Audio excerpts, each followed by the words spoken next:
Good evening. It's been a long day. We're trying to get the house settled in and tucked in because we have sickness that is coming into our home.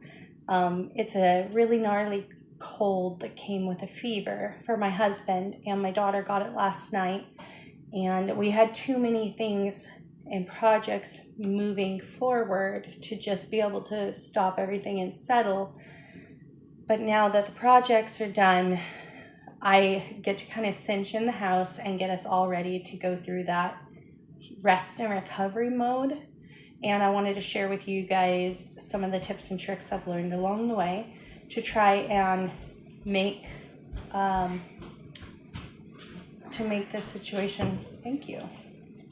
You can keep this. I can? Yeah. Thank you. You're welcome. Just keep that with you, okay? We're trying to move together as a family, and my goal is that during our sick times we treat it as an opportunity to serve one another, and we get closer as a family and we do things together, and we think about the welfare of the sick people. It's kind of like our chance to dote on each other a little bit, not out of like pity's sake, but out of compassion's sake. So no one has to act sicker than they are because they get treated well no matter how sick they are. So that's part of the format of what we do in our sick house. So I'll just kind of break it down.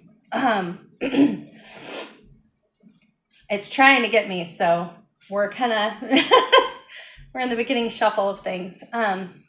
So what we like to do when the house is sick is the people that are sick get rest and recovery. So them resting is the priority. If they can sleep, they sleep. And we check on them and make sure that they get everything they need, starting with water and making sure that the temperature that they're feeling like they need to achieve is what we're helping them get, whether they're too cold or too hot.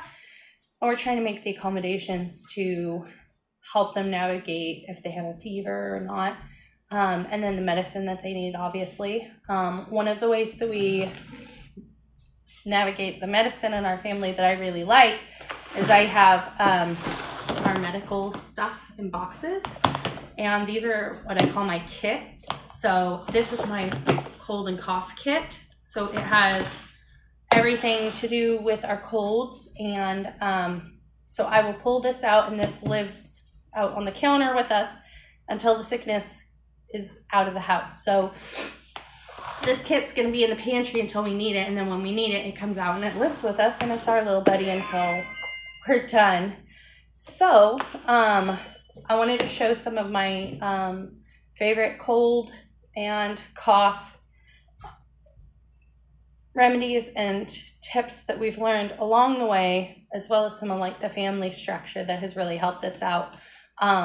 So one of the things that helps us when we have congestion, especially at night, because when you feel like you can't breathe, it makes for a very restless night's sleep. And so we will go to Costco and get the, actually, these ones, yeah, these are the same. These are Breathe Right nose strips. And what these do is they look like this, and they have a backing that comes off like a Band-Aid. And what you do, it's kind of got a hard plastic in it, and it sticks to your nose. These are called snore strips. It's supposed to help people with snoring, but what we have found is these are like lifesavers for nighttime congestion. It really helps you feel like you've got a little bit of relief to that congestion. So this is definitely one of the things that we use almost every time that somebody gets cold. One of my favorite things, my son doesn't like this because of the smell, but all of us, we really, really like these. They're called cooling patches. I bought them for car trips because of car sickness. I saw that these helped a lot. They definitely do. But they also are called fever patches, and they are a gel. I'll show you what these look like. I'm sure we're going to be needing them very soon, so I'm not afraid to open these. So the back is a soft material. Well, I guess that would be the front because this is going to be facing out, but what's facing in is this blue gel. And to apply it, you take this little clear plastic piece off, and this gel is very sticky, like slime almost, but is super cooling. It does have a little bit of a different smell to it. It smells somewhat minty, but there's like a patchouli kind of smell to it, which I think some people don't really enjoy, but it really does work well for some physical comfort when you have like a fever. So this is one of my biggest, and even at daycare, if the parent had approved to use these are the things that I would go to usually first. Also, they make like lollipops for sore throats and tummies and cough drops. They'll do everything on a stick, so it's a lollipop, and kids are a lot more eager to try something like that. And it's on a stick, so they're less likely to choke on it, so that makes it nice. Then we have, my other pack. So I have an immune booster box. It's in the bathroom right now, but it's got our emergency and our airborne. So everybody in the house, even if they are sick, is taking emergency and airborne to give that vitamin boost and that immuno boost. So we do that. I'm trying to see if there's anything specific in these kits that we definitely use every time. I would say we definitely use nose sprays. That hasn't given us like reliable effects every time. So the other thing that we use is, oh gosh, what was I was just about to say something and I got distracted. We use Dayquil and decongestants if we need them. But I was going to say something else that was in my box, I thought. Oh, well, okay. If I remember, I will tell you about it. But as far as sore throats go, because those are extremely miserable, I found a new recipe that I tried this sickness. Nobody had an extremely sore throat, but I was really excited to try making marshmallows with marshmallow root, because it's supposed to be really, really soothing for your throat and for coughs. And so I made homemade marshmallows, and so they don't really look great right now. They're like on the second day, and they look more brown than they did when they were first made, but these are our homemade marshmallows. And they taste like marshmallows. They're sweet and yummy. And then when given this or my other remedy I'm about to tell you about for a sore throat, my kids choose this. You'll see why. One remedy that I swear by to everybody, because I have a lived experience that no one can convince me that it doesn't work, because I'm so firm in my knowledge that it absolutely works. For a sore throat, there's nothing that cures it better or faster. Don't panic when I say it. Cod liver oil. Sounds disgusting. Doesn't taste good, doesn't smell good, except there is a variety that is a lemon flavored cod liver oil, but it is like $40 for a bottle this big. This is not the good flavored kind. This is regular cod liver, full flavor, regular cod liver oil. I always have it in my house. Anytime I start getting a sore throat that I know is going to be a bad sore throat, I take that. The next day, if it's not all the way gone, it's totally bearable. That is my ultimate sore throat remedy. So if you're going to buy it for the first time and try and get your family started on cod liver oil for sore throats, get the lemon flavor, because it tastes just like lemon, but the consistency of an oil. You don't really even smell it unless you burp. If you burp after you drink it, you can smell it. But I mean, at that point, you're not going to throw it up because it's already done its good work. You should try it. I know it sounds gross. I always threaten people like, oh, do you have a sore throat? And everybody that knows me says no. it magically went away, because I always say, you know what'll fix it. But it definitely works. 100%. It works. And the lemon flavor is absolutely doable. One caveat with cod liver oil, especially with kids, you don't want to get any cod liver oil juice or anything on any of your clothes. I learned this from the kids that go blah, and then it gets on your clothes. It takes at least 2 washes in the washing machine, at least, probably closer to 3 or 4 with good soap and good smelling like fabric softener to lift that smell out. And most of the time you don't know that your kid had any on their clothes until you open your washing machine and you can smell, it smells like there's fish in your washing machine. And then all the clothes, you just have to keep running them until they smell better. So what I always use is paper towels to wipe my mouth, because if you wipe your mouth with a dishcloth, even just a drippy drop from the dishcloth, you'll smell it on your clothes. So you want to make sure that you use paper towels and throw them away. That being said, I know there's a lot of like caveats to the cod liver oil, but there's nothing that I have found for illnesses like that, as far as its reliability, and it works. Like, it really does work. There's no pharmaceutical that I know of that you can buy over the counter. Even like the Orajels and stuff, the spray things, you know what I'm talking about, the numbers. They just numb for a little bit, but nothing works like that. That works. And you'll be able to tell in 24 hours. I used it for strep throat, and it took 2 days for me to feel full relief from the symptoms. But the second day, it was getting better. And then the third day, it was fine. But if I hadn't had my cod liver oil, because the first day, I had to take it every time I started feeling like it was getting really bad, I would just take another dose. And I had to take it like 4 or 5 times because it just kept feeling like it was getting worse and worse. And then, like I said, 3 days it was gone. Anyway, that is definitely my biggest go-to.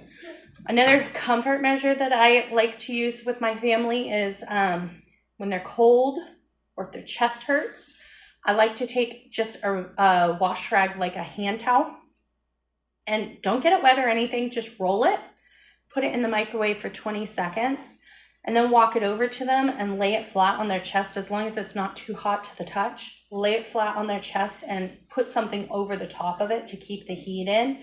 And it's the most soothing, warm compress, and it helps so much when they're like chilling with a fever. And you bring that warm towel, it's just like almost like a breath of relief from that freezing cold. It feels so good, and it doesn't cost anything. You just throw it in the microwave and it heats it up like in 20 seconds. Such a great comfort measure. And the kids absolutely, they love it when it's really, really cold and they get that hot. It's fantastic. Another thing that helps with like bronchitis, where you have that tight and that pain and that inflammation where it's like heavy, I will do a ginger poultice where I grate it really fine, and I'll put it a paper towel on top of it, and then usually I have them laying on a towel, and then I'll put a warm towel on top to keep it from getting too cold while they're, soaking in that ginger into their lungs. And you do it up high. You don't do it down here. You do it like up here, because your lungs are actually really high. And you try to keep that on for as long as they can stand it. The hotter that their skin feels, like if they say they're starting to get uncomfortable, the longer they can keep it on, the better, because it's pulling inflammation out. If they say after 2 hours, if they say that it's not warm at all and they don't feel anything, then you could take it off, because it's probably not going to do the work it needs to do. It's that heat feeling you get from the ginger is when it's drawing out inflammation. So if they're not getting that heat sensation from the ginger after 2 hours, I would say that that's not what's causing the pain. Let's see here. What else? We've got garlic, eating a lot of garlic. So having garlic bread. I buy garlic bread, and we eat a lot of garlic bread when we're sick. Chicken noodle soup, absolutely, 100%. And then with colds, I always add ginger to my chicken noodle soup. kind of gets our sinuses running, so we all are blowing our nose when we're eating our chicken noodle soup. But it's a good, it's just, there's a lot of nourishment. I put ginger in there also. There's just a lot of healing properties in the chicken noodle soup. And then this time that we got sick, I started with a new tradition where I take fresh lemons and honey, and I fill a crock pot and I just cook my lemons and my honey until it's steeped enough that it tastes as strong as I want it. And then I take out my lemons and I leave the crock pot on warm all day. And then we have our honey and lemon tea on tap. And so making sure they have water constantly throughout the day and making sure that they're drinking their hot tea, that helps quite a bit. You could put ginger in the tea if that's something your family likes, but I don't think my family would really enjoy having so much heat because they're going to get a hot soup with the ginger, which is a hot spice. I like my tea being a little bit more zingy and less of that spicy, just to kind of balance out some of the flavors that I immerse them in. Let's see here. We do rest. We do audiobooks with handicrafts. That's something that we really enjoy doing as a family. We'll do movies. I will read to them sometimes. And then we just make sure that we're really paying attention to the person who's sick. One of the things that we always make sure we do is when it's chore time, we just, whoever's well takes over the chores of the person who is sick. And so we all chip in and try and alleviate some of the burden off of the people that need to rest and recover. And we try to be patient with them because sometimes when we are sick, we're not as kind. And it's a real opportunity for personal growth for all of us.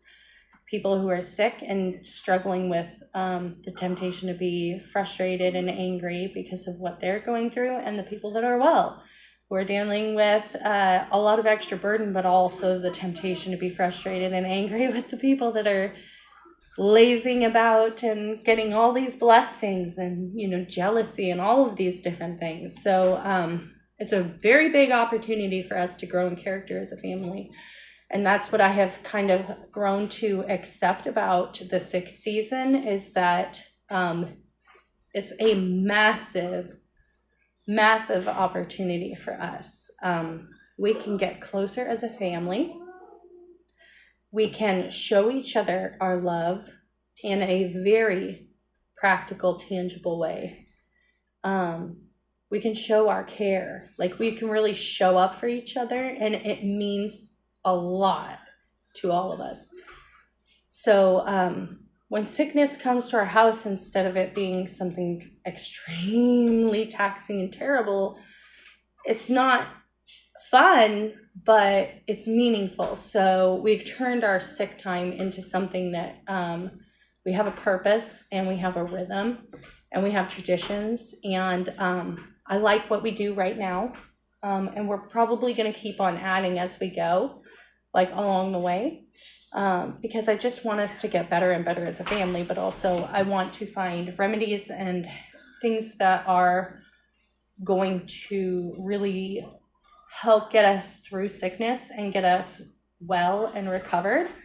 And yeah, the reason I'm making this video is because I want to share what we've learned so far with you, because everything I've gathered up to this point has been an exercise in perseverance and patience. And I would love for anybody who needs any little bits and tidbits from this to be able to get them and to feel like they had a little bit more, I would say control, but you don't feel control when you're in sick season. Peace. More peace in your home.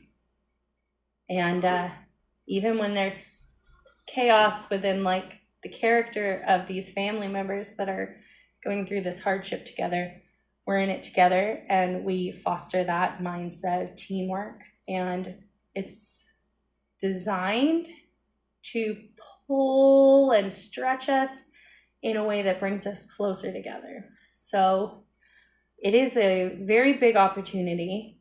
I would not call it a blessing, even though it's used as a blessing in a lot of ways, but that's a lot of hardship is like that, where if we can see it for the potential of what good it can bring to us, and we can look past the hardship towards, the other side and what good we can extract from where we're at, we can really utilize a lot of these hard things and turn them towards good.